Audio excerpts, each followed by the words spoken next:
क्या आप जानते हैं, नासा और इसरो के वैज्ञानिकों ने पाया कि मंदिर की घंटी की आवाज 7 सेकंड तक हवा में गूंजती रहती है और उन 7 सेकंड में आपके ब्रेन के वो हिस्से एक्टिवेट होते हैं जो नॉर्मली बंद रहते हैं। यह कोइंसिडेंस नहीं है, यह डिजाइन है हमारे अर्शियों का। सवाल यह है, क्या घंटी बजाना सिर्फ भगवान को जगाना है या इसके पीछे कोई गहरा साइंटिफिक और आध्यात्मिक सत्य है? आज हम इसी सत्य को तर्क की कसौटी पर कसेंगे।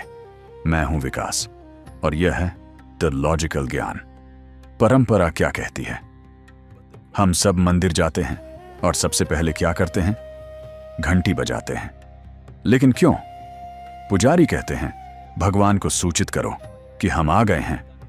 लेकिन दोस्तों, जो भगवान पूरे ब्रह्मांड को चला रहा है, क्या उसे घंटी से बताना पड़ेगा? नहीं, असली कारण कुछ और है। आगम शास्त्र में लिखा है, आगमार्थम तु देवानां गमनार्थम तु रक्षसाम कुर्वे घंटारवम तत्र देवताह्वान लक्षणम।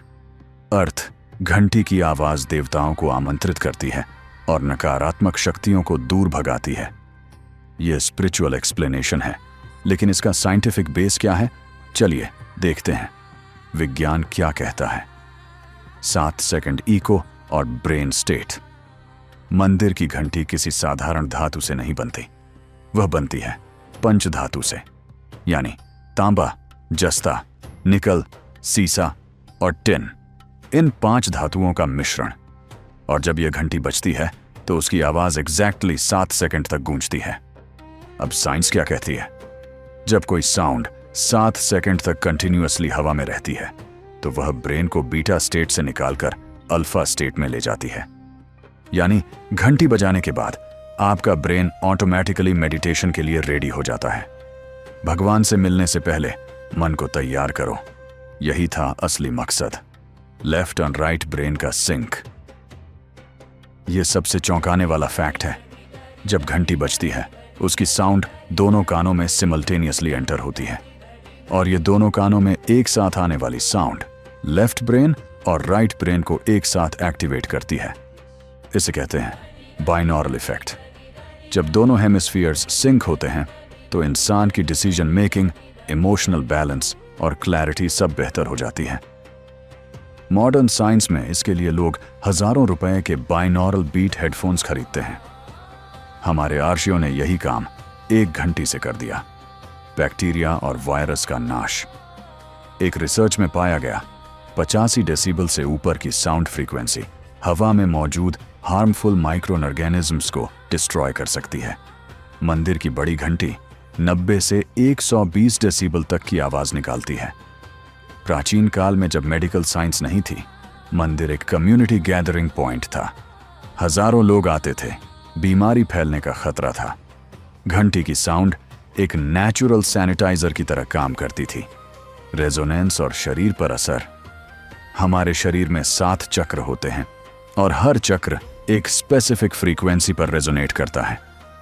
मंदिर की घंटी की फ्रीक्वेंसी 432 हर्ट्ज के आसपास होती है और 432 हर्ट्ज वही फ्रीक्वेंसी है जिस पर हमारा हार्ट चक्र रेजोनेट करता है। यानी घंटी बजाने से लिटरली आपका दिल खुलता है। कंपैशन, लव, पीस, ये सब फीलिंग्स ऑटोमेटिकली ट्रिगर होती हैं। इसीलिए मंदिर से निकलने के बाद इंसान हल्का महसूस करता है। टिनिटस और ईयर हेल्थ। एक इंपॉर्टेंट बात, घंटी को सही तरीके से बजाना जरूरी है। हमेशा घंटी को एक बार धीरे से, पूरी श्रद्धा से बजाएं। बार बार तेज बजाने से साउंड इतनी लाउड हो जाती है कि ईयर ड्रम्स को नुकसान हो सकता है। यही कारण है कि शास्त्रों में घंटी बजाने का एक प्रोटोकॉल बताया गया है। आध्यात्मिक सत्य। घंटी की आवाज बराबर ओम का प्रतिरूप। जब घंटी बजती है उसकी पहली आवाज तेज होती है, फिर धीरे धीरे वह आवाज फेड होती है और अंत में एक गहरी साइलेंस आती है। यह एग्जैक्टली वही पैटर्न है जो ओम के उच्चारण में होता है। घंटी बजाना बराबर ओम का फिजिकल मैनिफेस्टेशन है। आप बोलें या न बोलें, घंटी आपके लिए ओम बोल देती है। नेगेटिव विचारों का अंत। जब आप मंदिर जाते हैं, आपके मन में क्या चल रहा होता है? ऑफिस की टेंशन, घर के झगड़े, पैसों की चिंता। और जैसे ही आप घंटी बजाते हैं, वह तेज आवाज 1 सेकंड के लिए आपके सारे विचार रोक देती है। न्यूरोसाइंस में इसे पैटर्न इंटरप्ट कहते हैं। आपका ब्रेन जो लूप में था वह टूट जाती है और उसी गैप में भगवान के साथ कनेक्शन होता है। यही है घंटी का असली काम, मन को प्रेजेंट मोमेंट में लाना। घंटी का आकार क्यों ऐसा होता है? क्या आपने नोटिस किया मंदिर की घंटी का आकार एक उल्टे यू जैसा होता है? यह आकार ब्रह्मांड के आकार का प्रतीक है। ऊपर चौड़ा, नीचे संकरा, ठीक वैसे ही जैसे ब्रह्मांड की एनर्जी ऊपर से नीचे फ्लो करती है। और घंटी के अंदर जो क्लैपर होती है वह जीवात्मा का प्रतीक है। जब जीवात्मा परमात्मा से टकराती है तो आवाज निकलती है। वह आवाज ही प्रार्थना है। घंटी कैसे बजाएं? सही विधि। अब बात करते हैं सही तरीके की। स्टेप 1, मंदिर में प्रवेश से पहले मन में संकल्प लें। स्टेप 2, घंटी को दोनों हाथों से नहीं, एक हाथ से बजाएं। स्टेप 3, एक बार धीरे से लेकिन पूरी शक्ति से।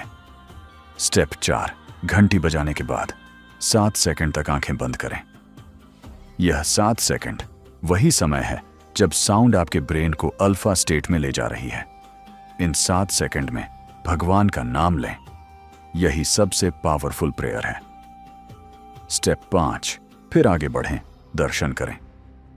तो दोस्तों, आज हमने देखा कि घंटी बजाना कोई अंधविश्वास नहीं है। यह है ब्रेन को अल्फा स्टेट में लाने का टूल।